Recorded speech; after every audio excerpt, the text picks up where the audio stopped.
Hey guys, welcome back to my channel. If you like the video, make sure to subscribe to my channel. Let's begin.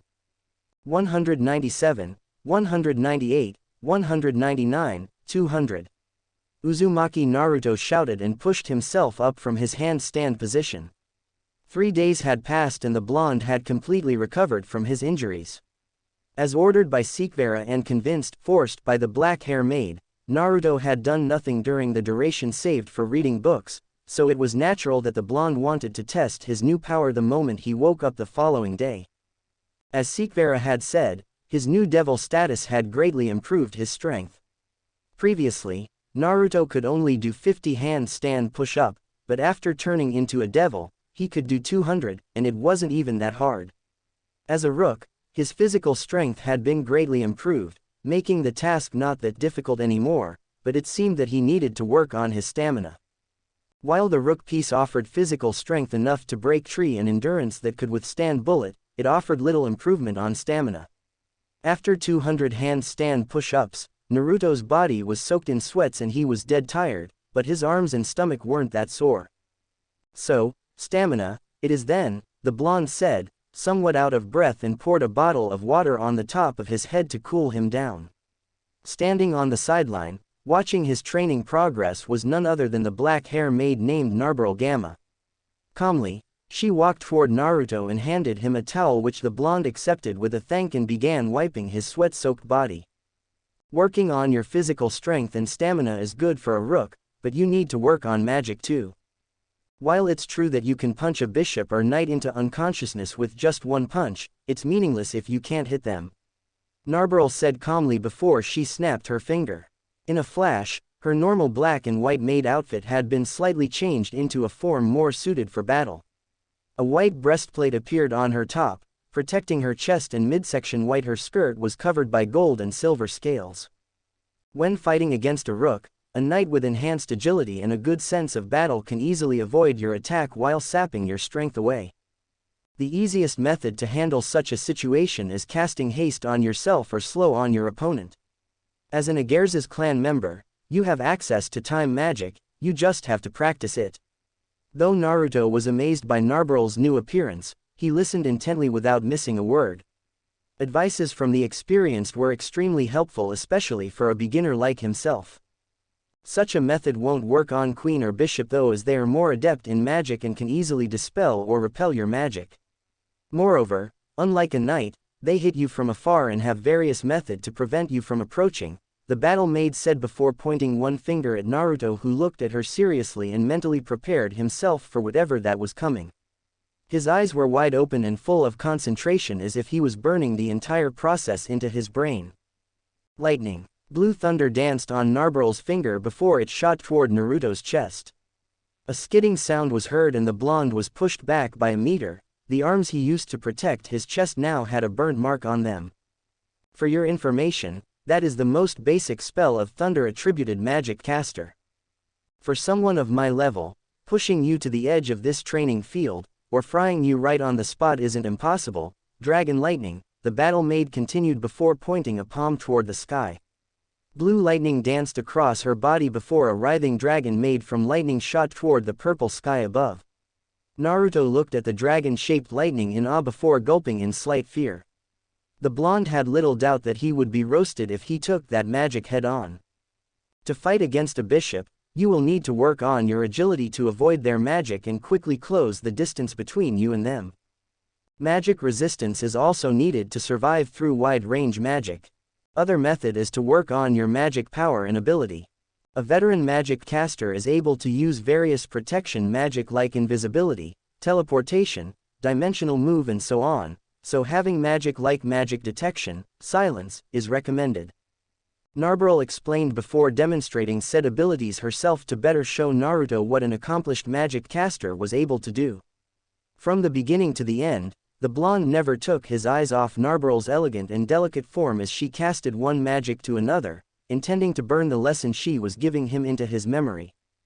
The process took about half an hour until the battle maid stopped and used a handkerchief to clean her face. With a bright smile on his face, Naruto handed Narberl a bottle of water he picked up from the sideline, which the maid gracefully accepted. That was awesome. I didn't know you are so strong.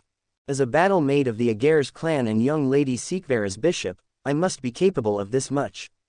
Narberl calmly said, a slight satisfied and proud smile could be seen on her face. With a snap of her finger, the battle maid made her outfit return to its usual appearance and looked at Naruto strictly. As you are my comrade in future battles, I can't let you drag the peerage and young lady down by being a weakling. So I have decided that I will teach you magic in my spare time. As for the lessons fee, I will collect it later when I think of something. Narberl said, and toward her offer, Naruto nodded excitedly. Having seen the battle maid performing the various uses of magic, the blonde was interested in learning the art himself and utilized it in battle. Seeing Naruto's excited nod, Narberl looked at him with approving eyes before telling him the most basic things a devil needed to learn magic. Grayfia-chan, I have fallen in love with you the moment I first met you during the Civil War, marry me. A handsome man with crimson hair and blue-green eyes shouted passionately as he proposed to a maid standing before him. With a little bit of magic, the man made the surrounding darken and a spotlight shone down on them before a romantic song began playing in the background. Gazing at the maid lovingly, the man slowly opened the small box in his hands, revealing a golden ring embedded with several brightly shining diamonds. If any other woman was proposed in a romantic way like that by such a handsome man, they would probably be stunned and accepted the proposal happily. But unfortunately for the crimson hair man, the woman he proposed to wasn't any other ordinary woman.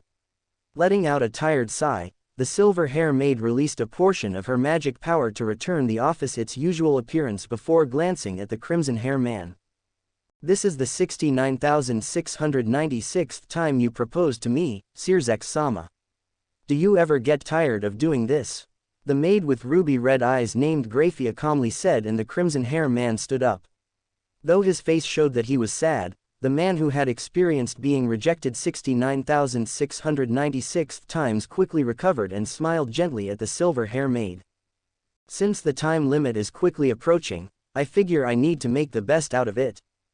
I won't stop you from trying, Searzex-sama, but my answer won't change. You aren't the type of man I'm looking for to be my partner. This time, it was the crimson hair man who let out a tired sigh after hearing Grayfia's answer. Stubborn, determined, never giving up, cold and strict, they were the words that could be used to describe Grayfia Lucifuge, the last known member of the once prestige Lucifuge clan who served the original Lucifer.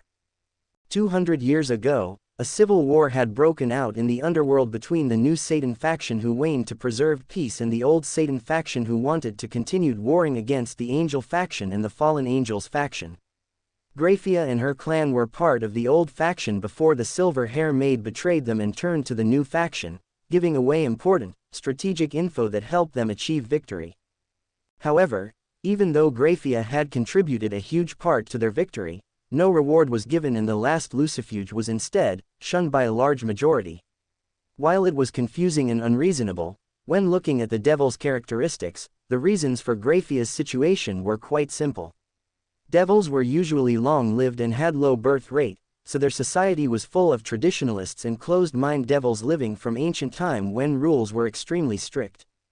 The devil race operated on a hierarchy system with the 4 Satans holding absolute power and then the 72 pillars and finally the extra devil serving them.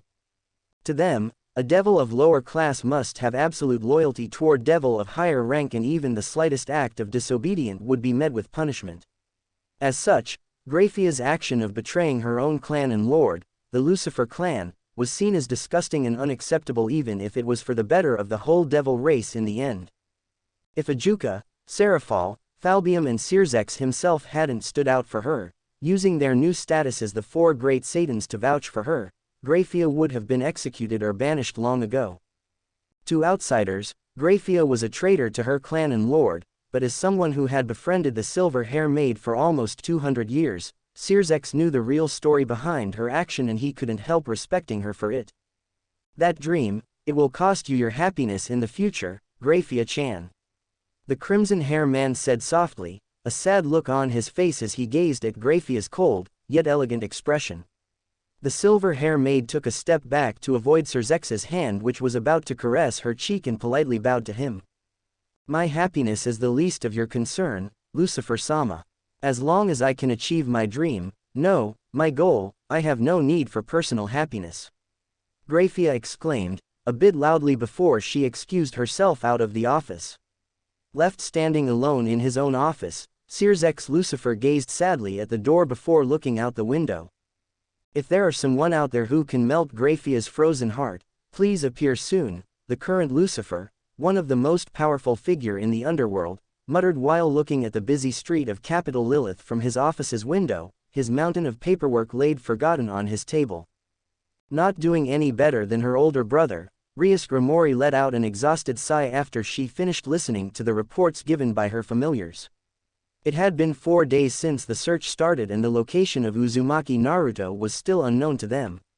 Akeno, her queen, wasn't even coming to the clubroom these days. The black-hair Miko was running all over Kuo in search for her crush. If this situation continued, Akeno would have no motivation to improve herself and would be, in no way, readied for the upcoming battle against Riser Phoenix. Rias sighed tiredly and sprawled herself on the top of her desk. This is tiring, knowing Riser's selfish personality and lust toward her. Rias estimated that she only had about 2 months left before that guy came knocking on her door. At that time, she would bet it all on a rating game and fought for her freedom. But if Akeno, her strongest ally, couldn't exert all her power, how could she win?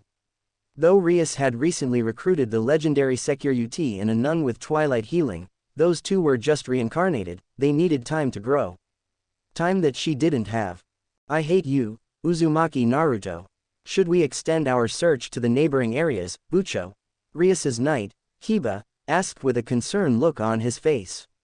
Though not saying any word and her face blank, Kaneko, who was sitting on a couch, also looked at Rias, awaiting her orders.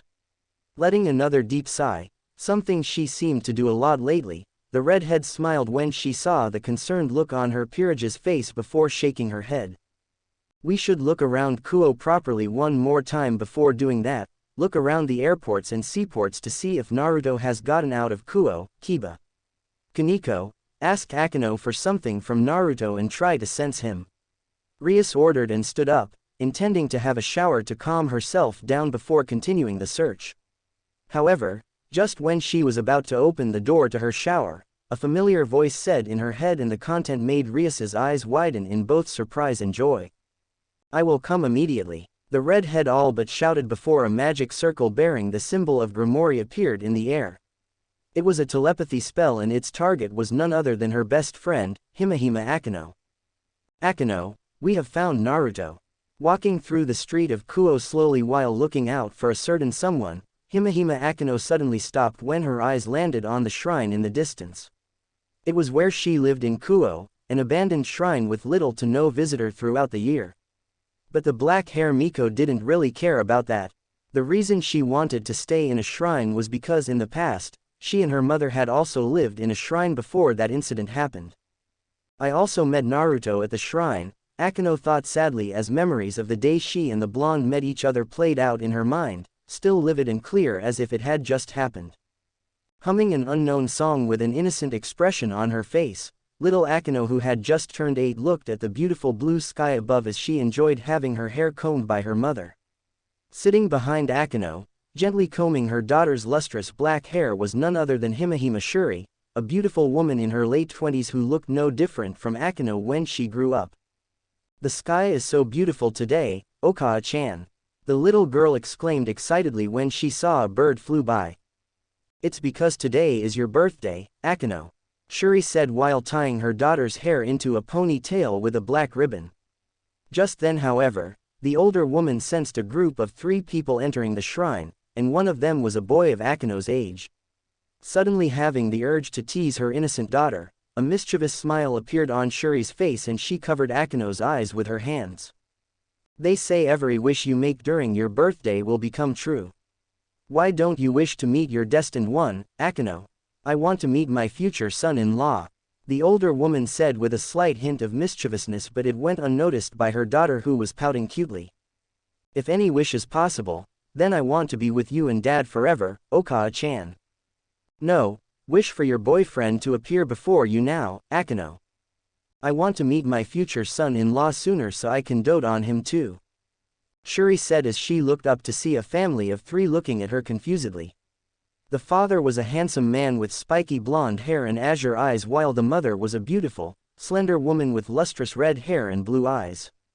A glint appeared in Shuri's eyes when her eyes landed on the boy standing between them, looking exactly like his father with spiky blonde hair and azure eyes, but carried his mother's pretty face instead. A handsome young man who would no doubt break many hearts in the future, thought Shuri.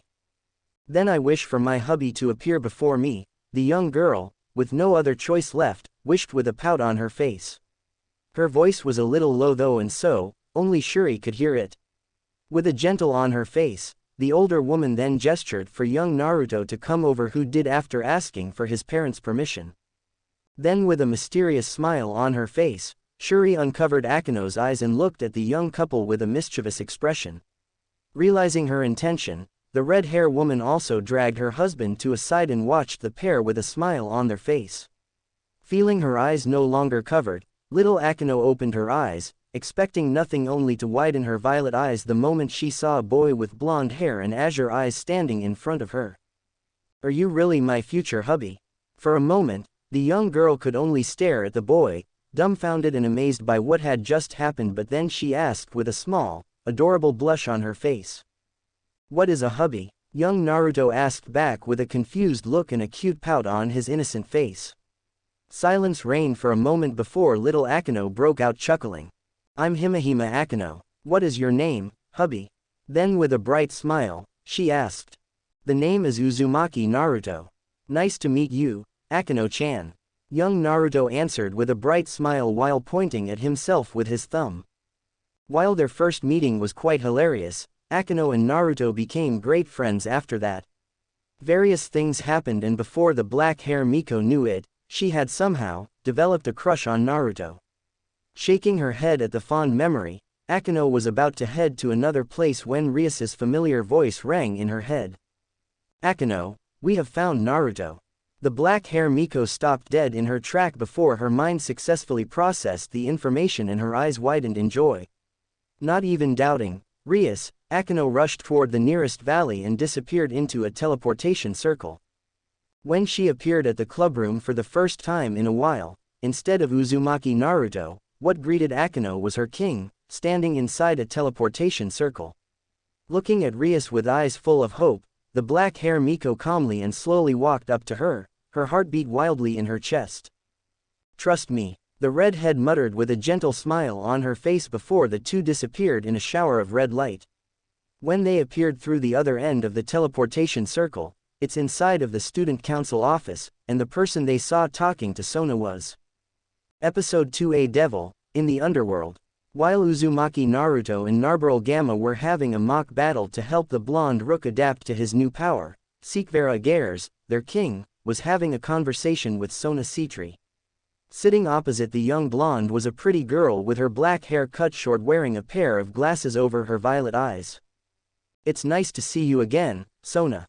How have you been? Sikvera asked. Though there was no change in her facial expression, her voice was soft and caring.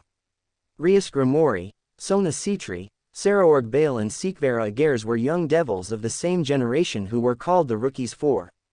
Aside from being rivals, they were all friends with each other, especially Rias, Sona, and Sikvera.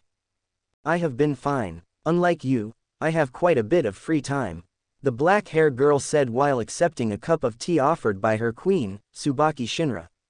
While Sona herself was also the heiress to the Citri clan, her parents were quite easy on her, unlike Sikvera who had to run a part of the territory by herself. Seeing a slight frown appeared on her friend's face, Sona slightly smiled before asking again. I know that you have little free time, so why come here? Hearing the question, the young blonde pushed her glasses up before summoning a stack of documents and handed it over to Sona. While I would like to have a small talk with you and Rias. I'm here because of business, Sikvera said and took a sip of coffee while waiting for the black-haired girl to finish reading the documents. Withdrawal letter, Uzumaki Naruto. Sona's eyes widened after skimming through the first few lines. Was this not the name of the man she and Rias had been finding for the past 4 days? What had happened? Why was Sikvera handing in his withdrawal letter? Seeing Sona's strange reaction, Sikvera raised an eyebrow and asked, "What's wrong?" Looking at the beautiful blonde with a complicated expression on her face, Sona sighed tiredly before a small, light blue magic circle bearing the symbol of Cetri appeared in front of her. "We have found Uzumaki Naruto, Rias," the black-haired girl said before she turned to Sikvera with a serious expression. "I and Rias have been looking for him for the past 4 days, but no matter how hard we tried, we couldn't find him. But now, you suddenly appear, handing in his withdrawal letter. I'm not demanding, but can you tell me what has happened to him, Sikvera?" asked Sona. With her intelligent and fast thinking, the Cetri heiress had already concluded what situation Uzumaki Naruto had gotten himself in, but still, she wanted to hear from Sikvera. Just as the blonde was about to answer, red magic circle bearing the symbol of Grimoire appeared and out of it came 2 women. One had beautiful red hair flowing down her back while the other had lustrous black hair tied into a high ponytail. With just a glance, Sikvera had immediately recognized them as Rias Grimoire and her queen Himehime Akeno. Akeno. Could she be that Akeno? Pushing her glasses up, Sikvera suddenly remembered the wish Naruto had made when they first met. He had wished to be together with someone named Akeno forever. At that time, the blonde heiress hadn't thought much about it, but now that she had met Himehime Akeno, Sikvera couldn't help connecting the two. "Sikvera Agares," Rias exclaimed while gazing at the blonde heiress with a surprised expression. Nodding toward the redhead in acknowledgement, Sikvera turned her gaze towards Akeno. Though she and Rias were close, it didn't mean she had to know each other's friends too. Sikvera only knew Rias had a queen named Akeno and she was about the same age as her. To her, Akeno was a stranger whose face she didn't even remember. That's why the blonde heiress didn't connect the Akeno Naruto mentioned and Rias's queen that night. Toward Rias's arrival, Sikvera gave a nod as a sign of saying hello. But toward Akeno's arrival, the blonde heiress did no such thing as she deemed it was unnecessary to be courteous to someone beneath her. Though Sikvera's face was as cold and expressionless as ever, the blonde heiress was looking down on Akeno as she didn't give the black-hair queen any more attention other than a gaze when she first arrived. Insightful people like Sona could see it, but she said nothing. Akeno was Rias's queen, not her, and Sikvera looking down on a low-class devil was understandable. Sikvera was the eldest daughter of Agare's clan, a nobly pure blood devil, one of the rookies for an heiress of the ranked second family in the underworld. Standing at such height, not many could be considered her equal, not even Saraorg, who was the strongest in their generation, or Sona and Rias. Saraorg couldn't because he didn't inherit the Baal's power of destruction, Sona and Rias couldn't because their family were ranked lower the Agares. As such, Sikvera was an extremely prideful person. She was a noble who had been standing at the top of the pyramid system of the underworld since birth. As such, a low-class devil of another peerage was nothing in her eyes, even if the owner of that peerage was her friend. Unless they were strong enough to earn her respect, or enter her little circle of friends, Sikvera would forever be an untouchable ice queen to them. "You are finding Uzumaki Naruto?" the blonde heiress asked while calmly sipping her coffee, unconcerned by Rias's and Akeno's panicked expression. Even an idiot would have realized that Naruto's disappearance must be related to Sikvera somehow with her sudden appearance. The worst-case scenario would be Naruto had become a devil of Sikvera's peerage. "He is Akeno's boyfriend," Rias thought a bit and said, holding her queen's hand tightly to keep her from speaking. Placing her cup of coffee down, Sikvera crossed her arms under her chest, sitting crossed legs on her chair while staring at the black liquor like it was the most interesting thing in the world. "When I first met Uzumaki Naruto, he wished he could be together forever with a girl named Akeno." The light coming through the windows reflected on Sikvera's glass, hiding her ruby-red eyes from view as she caught Rias's queen flinching with a glance. Sikvera didn't know why, but she felt an unknown hatred toward the black-hair queen burning within her after catching her reaction. He wished that with a saddened expression. "I don't think someone who has their love answered would do that. I gave him a leaflet and returned to the underworld after that. Later that night, he summoned me, near death with a mid-class stray devil nearby. He is my rook now." The room fell silent after Sikvera finished her story. Sona was closing her eyes like she was meditating. She didn't want to concern herself with a complicated situation. Rias looked like she was contemplating something while Akeno had a saddened expression on her face. Sikvera had made herself clear with that last sentence. Naruto had become her subject, no longer the ordinary human teen they knew.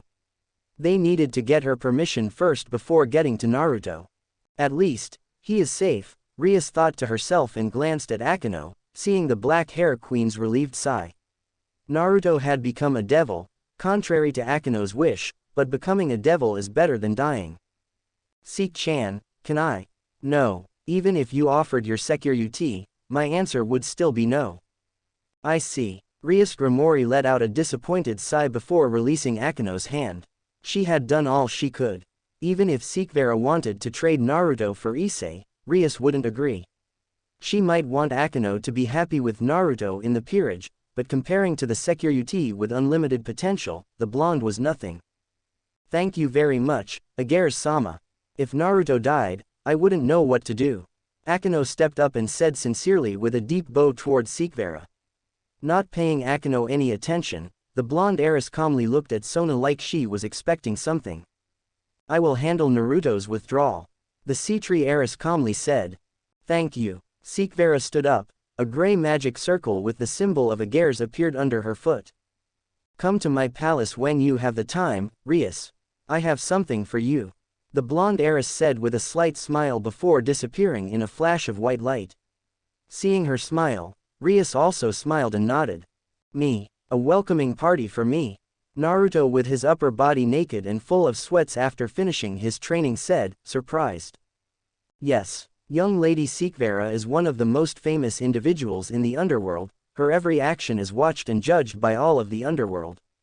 A welcoming party is a must-have ceremony to introduce a new peerage member of a renowned noble to all of the underworld. If young lady didn't do that, she would be ridiculed. Standing before Naruto was Narberal Gamma in her casual maid outfit. Don't overestimate yourself, however. Your welcoming party is online a mean for other nobles to attack or ally with the young lady. In other words, it's a political battlefield. You will also be watched and judged as the young lady's new rook, so better behave yourself. Oh, I see. Catching a flash of slight disappointment on Naruto's face, Narberal approached the blonde and handed him a towel. Don't get the wrong idea. It's not like she was doing it just because of necessity. No, we of the Ageru family truly welcome you. She said with a soft smile on her face while looking straight into Naruto's wide-opened eyes. Maybe his eyes were playing tricks, but Naruto swore he could see light coming from behind Narberal's slender form. Angel, the stupefied blonde thought and blushed. Boom boom. The unique sound of something flying at supersonic speed could be heard whenever the large man standing in the middle of the stadium released his punch. He had hair as black as the night and eyes the beautiful color of violet. Standing at 194 centimeters tall and having a muscular body that would make men and women drool, Saraorg Bale, the strongest devil of his generation, was training. Something he did every single day, without missing, without slacking. So what if he was hailed as the strongest of his generation? In front of a demon king, Saraorg would die in a single hit. So what if he was already the successor of the prestigious Bale clan? Saraorg still clearly remembered the day he and his mother were kicked out because he didn't possess the power of destruction. Saraorg himself knew he was talentless. The position he had today was the sweet fruit earned through numerous hardships he had to endure in the past. He had to push himself harder, he had to break through his limit if he didn't want to lose everything. That's why Saraorg trained. Boom. Asterisk. His step destroyed the ground, creating a small crater, and his punch generated shockwaves so strong that the dummy 10 meters away was blown apart. But instead of being satisfied, Saraorg's expression was solemn. There was even a hint of irritation and disappointment in his fiery eyes. 1 whole year, I haven't made a single advancement. Saraorg let out a sigh and retracted his punch. He realized that he was gradually reaching his limit. That realization made Saraorg feel bitter, but there was little he could do. He could only train harder and harder, hoping that he would make a breakthrough one day. Saraorg-sama, there is an invitation from the Ageru clan. A beautiful young woman with blonde hair tied into a wavy ponytail said respectfully and handed him a luxuriously decorated letter. Wearing a dark blue costume that was open in the chest area revealing her large breasts, cleavage, and part of her stomach, she was Quisha Abaddon, Saraorg's queen. That girl, Sikvera got a rook. The letter was long due to all sorts of formality, so Saraorg summarized it in one sentence. So it's an invitation to a ball. I don't want to go. Every ball is a political battlefield. Knowing that sly fox, she might be up to something. It's better using the time to train. Saraorg said tired voice and handed the letter back to his queen. But aren't you curious about her new rook? Ager's Sama's standard is very high, but I heard that her new rook is a reincarnated human. Quisha said and handed over a towel she got from somewhere to Saraorg who was covered in sweats. Maybe he has a sacred gear. Then isn't it all the more reason for you to go and find it out? Quote, even if it's not for our future battle against them, I think you should go and strengthen your relationship with Ager's Sama. You are one of the rookies for too, Saraorg Sama. Hearing Quisha's convincing word, the Baal heir could only nod his head. A little change in pace doesn't sound too bad, I guess. Warning. Arrow scene. Smack smack. Ah. Ah. A young woman moaned softly amidst the smacking sound of meat colliding meat. Lying on a white king-size bed in a dimly lit room was a young woman around her early 20s. She had long green-tinted light blonde hair that reached her slim waist and a pair of ruby-red eyes that were rolled back due to the ultimate pleasure she was feeling.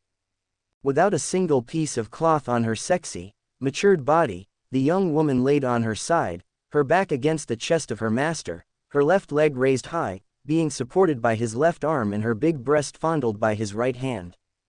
Sikvera. No, the Sikvera look-alike woman let out a moan filled with pleasure when she felt her master nibbled on her ear and her pink nipple being pinched between his fingers. Her back arched and a geyser of clear liquid shot out of her cleanly shaven pussy accompanied by her high-pitched scream of pleasure. She panted roughly, clearly exhausted after the orgasm, but the same couldn't be said about her master. Seek. Shouting out the name of his target of affection and lust, the man with curly blonde hair and green eyes had a crazed look on his face as he licked the woman's white neck. He stopped the thrusting for a moment and changed their positions so that the woman would be on her fore with him behind. Ah, so good, master. Saji-o-o-o-o-d-d-d-d-d. The man pulled her arms strongly while thrusting his hip forward, causing the woman to scream in pleasure. Her perky and firm big breasts jiggled with every thrust, creating an arousing sight. Tell me, Seek, who is your master? The blonde man asked while grasping her big breasts strongly as if wanting to crush them. Pain could be seen on the woman's face as she panted roughly. It's unknown whether that pain was from her breasts being grasped too strongly or the fact that her master was treating her as someone's substitute. It's Gal-Gandar Andromalius Sama, the Sikvera look-alike woman replied weakly before letting out a scream of pleasure. She could feel her master's essence flowing into her womb. The sensation caused her back to arc and another geyser of clear liquid shot out of her pussy which was overflowed with thick, white liquid. Letting the Sikvera look-alike woman fall face first into bed, fainted, Gal-Gandar Andromalius let out a satisfied sigh before a cruel smile emerged on his face. Flipping the Sikvera look-alike woman over with a kick, the Andromalius heir climbed on top of her body, licking his way up from her crotch. Sitting on top of her head, Gal-Gandar strongly grasped her head with both hands before shoving his hard dick all the way down her throat. The Sikvera look-alike woman's body convulsed and she gagged, her eyes rolled to the back of her head. Looking at the helpless Sikvera look-alike woman, the cruel smile on Gal-Gandar became crazed as he imagined doing the same to the real Sikvera. Soon, Seek, with her in my peerage, I will completely destroy you in a rating game and make you submit to me. In a dimly lit room filled with the smell of sex, a opened luxuriously decorated letter lied on a table. It's an invitation to a ball that would be held at Ager's Sky Garden next week. Ha! With a mighty shout, Akeno swung her arms, which were crackling with golden lightning, down. A vicious expression emerged on her face as the priestess of thunder summoned bolts of golden lightning down from the night sky to purge her target. Incomprehensible screams of agony filled the air along with the smell of burned meat as the mid-ranked stray devil was roasted. "Gah, what the hell are wrong with you? You damn mad woman!" The stray devil, a large man with tentacles for arms, angrily shouted and swung his arms forward. Dozens of red tentacles shot out, trying to catch the flying priestess of thunder. With graceful movement like she was dancing in the sky, Akeno flexibly dodged the attack and casted a protective spell on herself. "Shut up, you piece of garbage. Stray devils like you should disappear from this world." With a thin layer of energy surrounding her body, Akeno approached the stray with her fastest speed. Surprised by her action unbefitting a magic caster, the stray was dumbfounded before finding a fist imbued in lightning flying toward his head. A loud bang was heard as a large thunderbolt struck the stray devil the moment Akeno's fist connected. The queen piece is an all-rounder piece. Akeno prefers using her thunder magic as a means to attack, but that doesn't mean she is weak in close combat. Maybe weaker than Kaneko and slower than Kiba, but that's because Akeno's strong point lies in her magic. Standing on the sideline, Rias proudly said, just like what she had shown to Issei when he first became a devil. Rias had led her peerage out for a hunt to introduce the perks of being a devil to Asia, her new bishop who possessed twilight healing. But unlike the previous time when everyone played a part in subjugating Visor, Akeno volunteered to beat the stray all on her own this time. Akeno-san, scary, standing next to Rias, a short girl with shoulder-length white hair and hazel eyes said. Her face was as expressionless as ever, but she was standing a step behind the redhead. She was Tuju Kaneko, Rias's rook and a first-year student of Kuo Academy. Did something happen, Bucho? Akeno-san is, kinda angry. Kiba asked. Though his face was still smiling handsomely, his unconscious stuttering betrayed his nervousness. Kiba had been active in Rias's peerage for years now, and in his opinion, Akeno was a kind and caring Oni-san. She might act a bit perverted at times, but that was only to make the mood. Never had Kiba seen her so angry before, and to be honest, it made him kinda nervous. Uzumaki Naruto has become a devil. A stray attacked him and Sekvera revived him after that. Uzumaki Naruto? Did you mean that Uzumaki Naruto, who studied the same school as us, Bucho? Hyodo Issei, a young teen with brown hair and green eyes, asked loudly in surprise. The youth admitted that he didn't know just everyone who attended the same school as him, but Uzumaki Naruto was a very special existence in Issei's heart. Good looking, good attitude, good score, popular with women and a master martial artist. Issei envied Naruto, but at the same time, he also admired the blonde from the bottom of his heart. Like, when someone was only a bit better than you would envy him, thinking that with a bit of luck and effort, you could surpass him. But when someone was so much better than you that you had no hope in surpassing him, that envious would turn into admiration instead. Just human nature. Seeing Rias nodded, the youth screamed out in frustration and collapsed. Why, just when I thought I had finally surpassed him. Why? Ignoring her pawn, Rias shook her head and glanced at Akeno. The black hair queen was still torturing the stray. She wasn't using strong attacks that would kill him, but weak attacks that would inflict pain and suffering on the target. Poor Akeno. She loves Naruto so much she even sacrifices her happiness for him to have a normal life, but that's ruined now. She must be frustrated, Rias said in a saddened voice and sighed. If only she had taken the risk and turned Naruto into a devil without asking for Akeno's consent. Back in the student council office, Akeno's smile didn't fade from her face, but who knew how pained she was on the inside. Because of the decision she thought was the best for them, things turned out like this. About that, I think you are wrong, Bucho. In my opinion, Akeno-senpai deserves this. Hyodo Issei, the pervert that was always goofy, suddenly said something ridiculous. A loud bang was heard and a thunderbolt bigger than ever struck the stray devil. Gracefully and calmly, the priestess of thunder returned to the group, her Miko outfit covered in blood. Torturing the stray devil had been a good way for Akeno to vent her frustration, but it seemed that Issei's words had made her mood turn sour again. There was even a dangerous glint in her eyes when looking at the pawn. What are you saying, Issei-san? Quickly apologized to Akeno-san and Bucho-san. Asia Argento, the cute blonde girl standing next to Issei quickly said, but the youth shook his head and looked straight into Akeno's eyes with a serious expression. Akeno-senpai, you said you sacrificed your happiness so that Naruto-senpai could have a normal, ordinary life without being involved with the supernatural world, is that right? The black hair queen was silent, but she nodded. When you decided that, did you ever consider Naruto-senpai's feeling? Akeno kept her silence, but she didn't nod or shake her head. Seeing her reaction, Issei took a deep breath, closed his eyes, and placed a fist over his heart. I don't know about Naruto-senpai, but I would be devastated if the same happened to me. Akeno-senpai, what is the relationship between races when it comes to love? For me, I think as long as the parties involved truly love each other, then everything will turn out fine.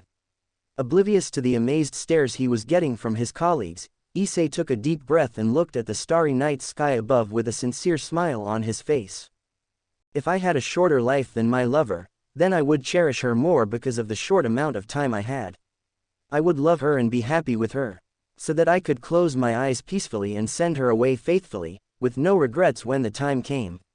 Issei finished. His figure standing there in the night, under the bright moon and the starry sky was so beautiful that it could make an award-winning picture. Issei-san, so cool. Asia Argento, the blonde nun said as she gazed at the brown-haired youth with mesmerized eyes. One could even see stars in her eyes as if she was looking at her most admired idol. I never knew my pawn has such a cool side too, Rias exclaimed with wide eyes. Surprised and amazed at the short, but meaningful speech, her eyes when looking at Issei showed a bit more warmth. Suddenly, his perverted tendencies became like a child's mischievousness to her. Rias didn't know yet, but she was beginning to see Issei as a little brother she never had. Be beside, who could ignore such a beautiful, voluptuous woman like Akeno-senpai? Maybe because the praise was too much, Issei's face turned red, and the youth just blurted out his thought without thinking while glancing at Akeno's sexy Miko outfit with a lecherous expression. The surrounding turned silent as everyone looked on with deadpan expressions. Pervert, Kaneko muttered under her breath and looked away. Shaking her head exasperatedly, Rias ignored Issei's remark that just completely broke his cool image earlier and grasped Akeno's hand. The black hair queen was still silent, her violet eyes directed at the ground like she was contemplating something. Rias lightly squeezed her hand. Sikvera is going to hold a ball to introduce her new rook. You wanna come? The redhead asked. Everyone kept their mouth shut and waited for Akeno's answer with bated breath. Then, after almost a full minute, a smile appeared on Rias's face when she felt Akeno's hand tighten around her. Looking up at the face of her best friend, the redhead's smile widened when she saw Akeno's determined violet eyes. We got your back, Akeno. Underworld, Agere's mansion. Do you know how to increase your power as a devil? Sikvera asked after Naruto entered the office. Sitting behind her desk, the Agere's heiress was doing her paperwork with Narberal Gamma standing ready behind her. Devils become stronger as they age, so the longer they live, the stronger they become. But the natural increase in power isn't the main way for devils to become stronger. The most effective way is absorbing power from someone, Naruto said calmly as he stopped before Sikvera's desk. The blonde was wearing dark gray jeans that had tears on his knees and thighs for easier movement, a black t-shirt that had the Agere's symbol on it, and a black-orange hoodie. For footwear, Naruto chose a pair of black combat boots, and for accessory, the blonde had a silver necklace around his neck with the Agere's magic circle hanging on it. Overall, Naruto looked combat-readied, and he really was.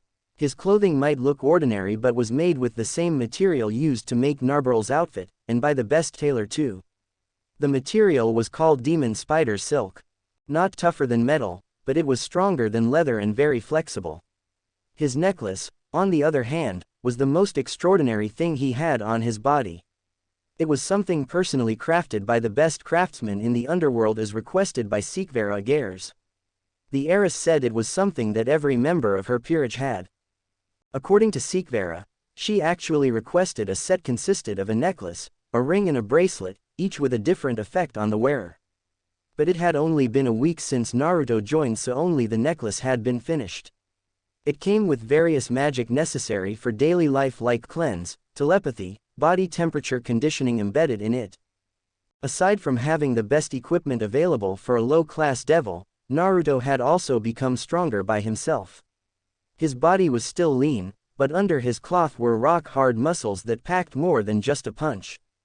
As advised by both Narbrel and Sikvera, the blonde had been focused on training his speed and endurance by running like a madman around the Agere's mansion with weight, lots of weight. Naruto also tried to learn magic, and what caught his fancy the most was enhance.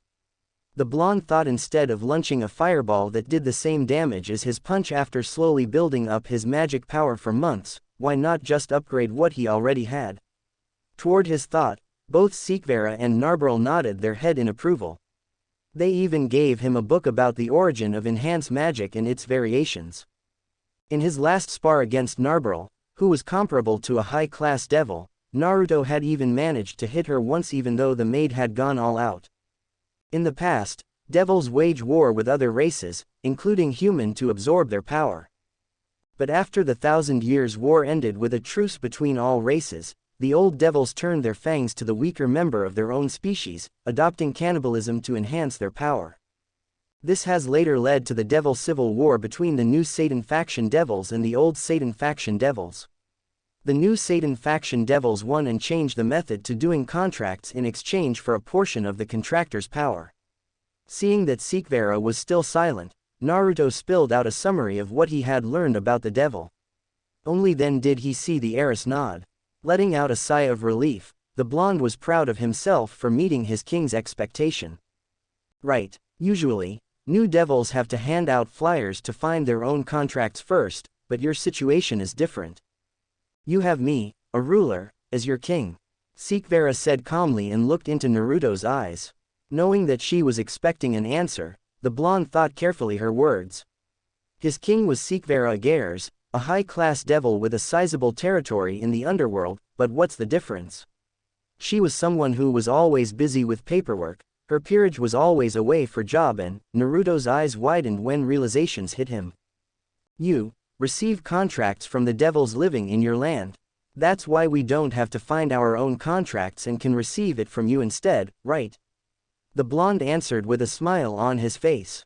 That's right, but there aren't only devils living on my land. Like this contract you are about to do, your client is a yokai. Now go, you have 3 days to finish this.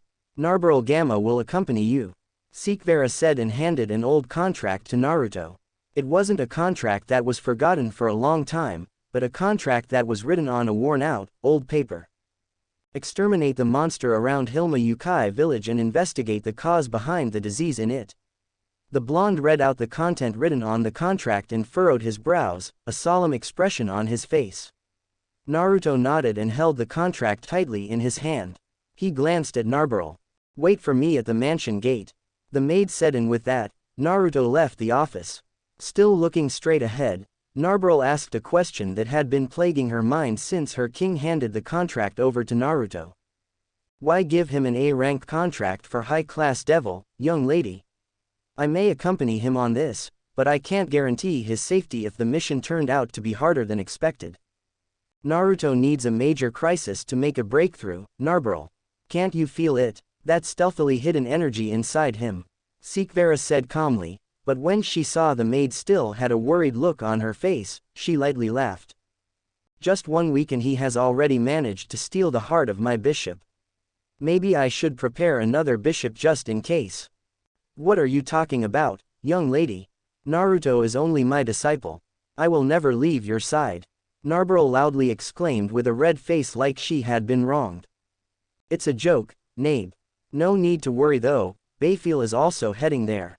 Sikvera said lightly, calling out Narbrel's nickname to calm her down. Taking in a deep breath, Narbrel regained her usual cold and calm facade as if her stuttering earlier was a lie. I see. Then I will take my leave, young lady. Narbrel bowed and walked out of the office, leaving Sikvera, who was still busy with paperwork, alone. Hilma Yukai village was a village within Sikvera's territory. It took Narbrel and Naruto only 30 minutes to reach there with the help of various teleportation stations built across the territory. Standing at the village's entrance, Naruto tightened his fists as he looked at the deserted village. This is like a dead village. The blonde whispered. The disease must have been the cause. I can sense many people inside. Narberl said and entered the village. As she was going out for a mission, Narberl wasn't wearing her battle-made outfit, but a plain white shirt, plain black pants, and a plain brown cloak.